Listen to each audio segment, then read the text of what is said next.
नमस्कार, 10 का दम में आप सभी का बहुत स्वागत है और मैं हूं आपके साथ अमनदीप। तो चलिए सबसे पहले बात कर लेते हैं अयोध्या में बन रहे राम मंदिर की। राम मंदिर पूरी तरह से कब बनेगा, ये एक बड़ा सवाल है। इसे लेकर देश के गृह मंत्री अमित शाह का बयान आया है। त्रिपुरा में बीजेपी के जन विश्वास यात्रा के दौरान में एक सभा में अमित शाह ने कहा कि अयोध्या में बन रहा राम मंदिर 1 जनवरी 2024 तक बनकर पूरी तरह से तैयार हो जाएगा। और अमित शाह ने आगे कहा कि साल 2019 के लोकसभा चुनाव के दौरान राहुल गांधी बीजेपी से पूछ रहे थे मंदिर वहीं बनाएंगे, तिथि नहीं बताएंगे। अमित शाह ने कहा कि 1 जनवरी 2024 तक अयोध्या में गगनचुंबी राम मंदिर बनकर तैयार होगा। तो एक बड़ी खबर आपको बता रहे हैं, अमित शाह का बड़ा बयान सामने आया राम मंदिर को लेकर। उन्होंने कहा कि 2024 तक मंदिर बनकर तैयार होगा। तस्वीरें आप देखिए। इससे पहले गर्भगृह की नींव रखी गई थी जब मुख्यमंत्री योगी आदित्यनाथ ने रखी थी, और इस दौरान क्या कुछ कहा था गृह मंत्री ने वो भी आपको सुनवाते हैं। 2019 के चुनाव में मैं पार्टी का अध्यक्ष था और राहुल बाबा कांग्रेस पार्टी के अध्यक्ष थे।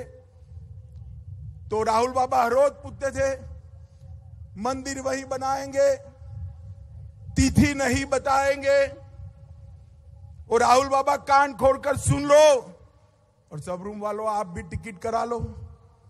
1 जनवरी 2024 को अयोध्या में गगनचुंबी राम मंदिर वहां पर आपको तैयार मिलेगा।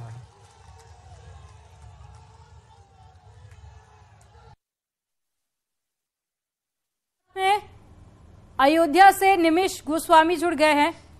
निमिष, गृह मंत्री का बयान सामने आया। उन्होंने कहा कि 2024 तक राम मंदिर बनकर तैयार होगा, यानी कि वो लंबा इंतजार खत्म हो जाएगा जो कि राम भक्त कर रहे थे।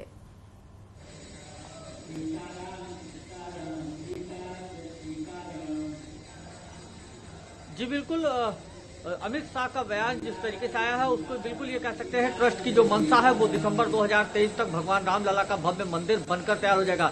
इस बाबत जब परसों एक ट्रस्ट की अहम बैठक थी, इस बाबत जब चंपत राय जी से बात की गई तो ट्रस्ट के महासचिव ने अमित शाह को देश का खून बताया। उन्होंने कहा कि आज उन्हीं के नाते राम मंदिर निर्माण हो रहा है। सुप्रीम कोर्ट में जो सुनवाई हुई वो अमित शाह की देन थी। वो देश के सम्मान में काम करने वाला खून है और लिहाजा उनके द्वारा दिया गया वक्तव्य बिल्कुल सही है। 1 जनवरी जो उन्होंने तय किया है, बिल्कुल हो सकता है दिसंबर के बाद जो भी शुभ मुहूर्त होगा उस पे भगवान रामलला के भव्य मंदिर का उद्घाटन हो जाएगा। इसको लेकर एक चीज और कर सकते हैं, पिछले 2 बैठकों में जो ट्रस्ट की अहम बैठक होती है उसमें 2 शेड्यूल तय हुए। जो इंजीनियर कार्यदायी संस्थाओं को जो डेडलाइन दी गई थी वो बीते दिनों ट्रस्ट के महासचिव चंपत राय ने सितंबर कर दी थी, यानी कि सितंबर 2023 तक मंदिर निर्माण पूरा होने के लिए डेडलाइन इंजीनियरों को दी गई थी। और इस बार की बैठक में उसको अगस्त कर दिया गया। ट्रस्ट की मंशा है कि दिसंबर तक मंदिर निर्माण पूरा हो जाए, क्योंकि ट्रस्ट के महासचिव चंपत राय ने न्यूज 18 से बातचीत में कहा था कि 21 दिसंबर को से यहाँ पर सूर्य उत्तरायण में हो जाएंगे, जिसके बाद शुभ मुहूर्त नहीं मिलता क्योंकि नक्षत्र उत्तरायण के मिलने लगते हैं। इस लिहाज से मकर संक्रांति 2024 के बाद जो भी शुभ मुहूर्त होगा उसमें उद्घाटन किया जा सकता है या मंदिर दिसंबर में भी भगवान रामलला को उनके भव्य मंदिर में पधराया जा सकता है।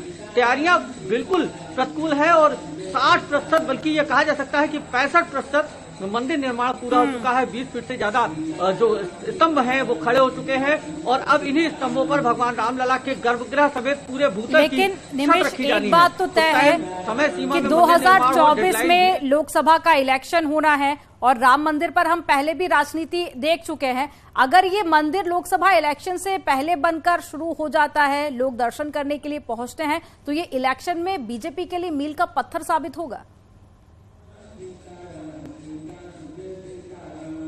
बिल्कुल, ये संजीवनी साबित होगा, मील का पत्थर ही नहीं, क्योंकि बहुप्रतीक्षित मंदिर निर्माण के लिए तमाम जो हिंदूवादी संगठन हैं, हिंदुओं ने हैं, तमाम संत महंत काफी लंबा प्रतीक्षा कर चुके हैं।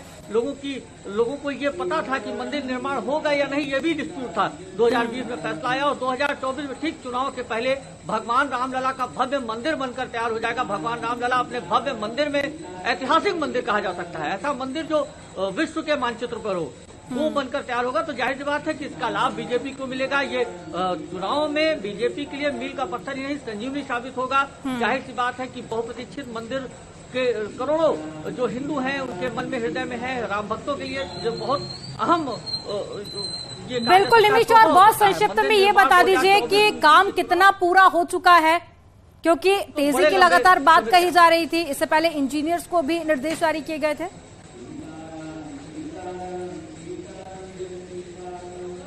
जी, मंदिर निर्माण के लिए जो प्लिंथ थी यानी कि भूतल का निर्माण करीब पूरा हो चुका है। अब मंदिर निर्माण में जो प्रथम तल में 365 खंबे लगाए जाने हैं 20 फीट ऊंचे, ये लगाए जा रहे हैं और इसके ऊपर ही गर्भगृह समेत भूतल की जो छत है वो पड़ जाएगी और इसके ठीक नीचे भगवान रामलला विराजमान होंगे।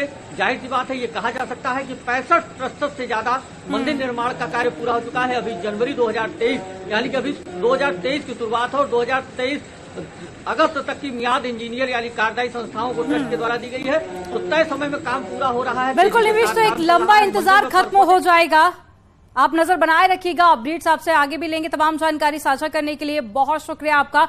और चलिए रुक कर लेते एक बड़ी खबर का जो कानपुर से मिल रही है। समाजवादी पार्टी विधायक इरफान के चाचा पर नगर निगम ने शिकंजा कसा है। इकबाल सोलंकी को नगर निगम ने नोटिस जारी किया। हाउस टैक्स जमा नहीं करने पर यह नोटिस भेजा गया। हाउस टैक्स का 1 करोड़ 33 लाख रुपए बकाया है और टैक्स जमा नहीं करने पर एक बड़ी कार्रवाई की जा सकती है। संपत्ति की नीलामी हो सकती है, कुर्की हो सकती है। तो समाजवादी विधायक पर इससे पहले नगर निगम ने शिकंजा कसा था, जिसके बाद अब रिश्तेदारों पर भी टैक्स का नोटिस भेज दिया गया है। चाचा पर यह पूरी कार्रवाई करने की बात कही जा रही है समाजवादी पार्टी के विधायक के। और अगर टैक्स जमा नहीं किया जाता है, क्योंकि 10 साल से टैक्स जमा नहीं किया गया, तो कुर्की की कार्रवाई की जा सकती है। और ओम बाबू मिश्रा जुड़ गए हैं ज्यादा जानकारी के साथ में। ओम बाबू, पूरे मामले को लेकर क्या ज्यादा जानकारी है? इस नोटिस का जवाब कब तक देना होगा, नहीं तो कुर्की की कार्रवाई हो सकती है?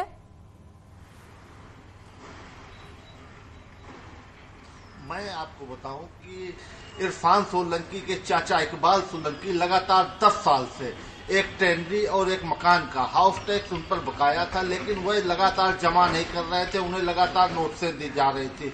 अब नगर निगम प्रशासन ने इकबाल सोलंकी पर शिकंजा कस दिया है और उनको एक नोटिस सर्व की है, जिसमें 1 करोड़ 33 लाख बकाया का नोटिस उन्होंने रिसीव कराया है। और साफ तौर पर नोटिस में कहा गया है कि अगर उन्होंने जल्द से जल्द पूरी धनराशि नगर निगम के खजाने में जमा नहीं की तो उनके मकान की कुर्की और साथ ही नीलामी की कार्रवाई भी शुरू की जा सकती है।